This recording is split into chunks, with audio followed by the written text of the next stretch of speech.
Buenos días, ¿cómo estáis? Hoy quería hablaros de las fortalezas, ¿no? Porque es uno de los afanes más presentes en el ser humano, que es saber quiénes somos y cómo somos. Y en el repertorio de rasgos que pueden configurar nuestra personalidad nos interesa especialmente saber cuáles son aquellos aspectos que consideramos positivos, es decir, cuáles son nuestras fortalezas, nuestros talentos y habilidades, ¿no? Algunos los tenemos claros desde pequeños y otros se muestran más escondidos y difíciles de reconocer. Por eso siempre nos han llamado la atención y nos mostramos dispuestos a participar en todos esos cuestionarios que aparecen en revistas y en otros medios en los que nos proponen responder a una serie de preguntas para al final decirnos que destacamos en algunas de las habilidades objeto del cuestionario. La mayoría de esos cuestionarios carecen de fiabilidad y de rigor, pero sirven de gancho, ¿no?, para agudizar nuestra curiosidad y embarcarnos a la búsqueda de esos rasgos que tal vez estén presentes en nuestra personalidad. Creo que es importante destacar las diferencias que existen entre fortalezas por un lado y talentos y habilidades por otro, ¿no? Para Martin Seligman, que es uno de los principales impulsores y el padre de la psicología positiva, y sin duda el que ha dedicado mayor tiempo y esfuerzo desde su puesto de profesor en la Universidad de Pensilvania al estudio de las fortalezas, la diferencia fundamental entre fortaleza y talento o habilidad estriba en que los talentos y habilidades son rasgos más innatos, ¿no?, y heredados, o sea, son como más estables, menos voluntarios que las fortalezas. Estas, por el contrario, están más relacionadas con el esfuerzo y la voluntad. El estudio de las fortalezas personales es uno de los temas centrales de la psicología positiva, ¿no? Y podemos encontrar sus antecedentes en las numerosas teorías e investigaciones que la psicología de la personalidad viene aportando desde hace varias décadas. El estudio científico de la personalidad pretende identificar y describir las diferencias individuales, es decir, aquellos aspectos que caracterizan a cada persona y nos diferencian a unos de otros, ¿no? Dentro de la psicología positiva, la investigación en torno a las fortalezas personales se ha situado en lo que se conoce como teoría de rasgos, ¿no?, entendidos estos como patrones de conducta, de pensamientos y emociones relativamente estables que hacen que nos comportemos de un modo más o menos persistente ante una gran diversidad de situaciones. Más allá de las clásicas disputas entre partidarios de la importancia de los rasgos internos o quienes ponen el énfasis en el valor determinante de las circunstancias externas, hoy en día se asume la importancia de considerar de modo equilibrado tanto los rasgos como los contextos en que se desenvuelve la persona, ¿no?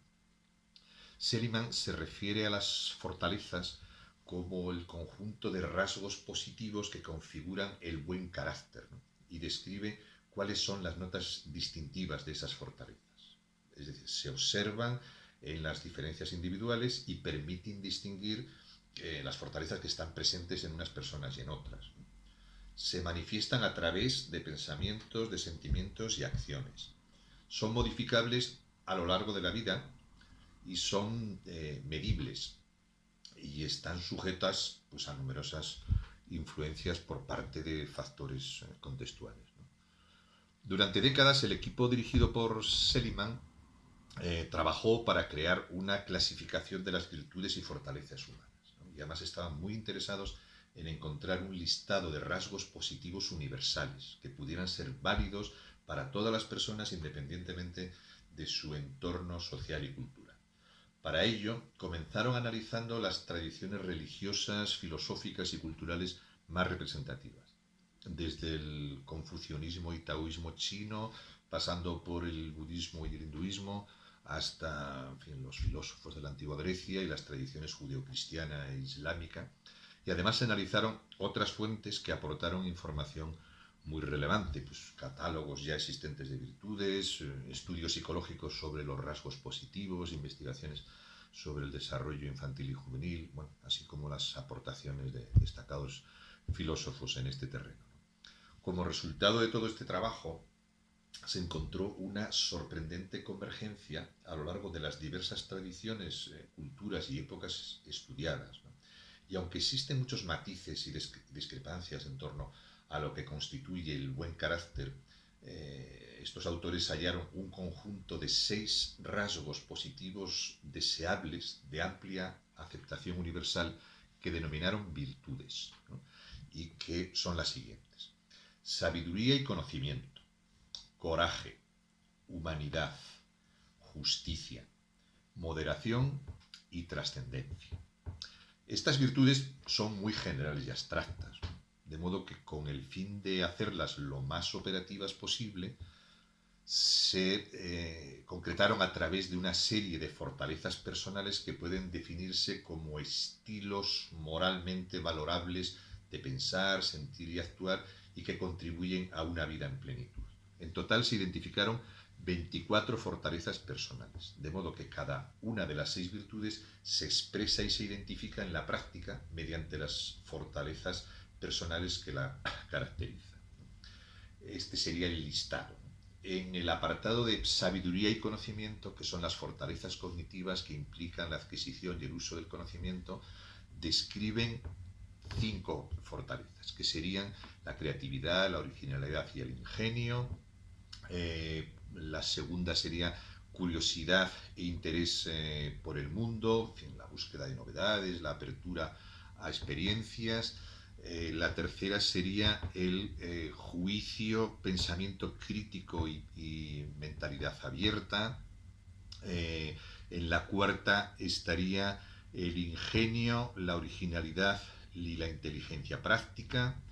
Y en la quinta sería la perspectiva, es decir, ser capaz de dar consejos sabios y adecuados a los demás. En la segunda familia, que es la familia del coraje, allí describe Seligman 4 fortalezas. Describe la valentía y el valor, la perseverancia y la diligencia, y la integridad, la honestidad, la autenticidad, y la vitalidad y la pasión por las cosas. En la siguiente familia, que es la familia de la humanidad, incorpora 3 fortalezas. Una sería el amor, el apego, la capacidad de amar y ser amado. Otra sería la simpatía, la amabilidad y la generosidad. Y la otra sería la inteligencia emocional, personal y social. En la familia de la justicia, incorpora Seligman ahí otras 3 fortalezas. Sería el civismo, lealtad y trabajo en equipo, el sentido de la justicia y de la equidad, y el liderazgo. En la familia de la moderación, que son las fortalezas que nos protegen contra los excesos, hay 4 fortalezas. Una sería la capacidad de perdonar y misericordia, otra sería la modestia y la humildad, otra sería la prudencia, la discreción y la cautela, y el autocontrol y la autorregulación. Y por último, en la familia de la trascendencia, que son las fortalezas que forjan conexiones con la inmensidad del universo y proveen de significado a la vida, hay 5 fortalezas, que es la apreciación de la belleza y la excelencia, la capacidad de asombro, la gratitud, la esperanza, el optimismo y la proyección hacia el futuro, el sentido del humor y la espiritualidad, la fe y el sentido religioso.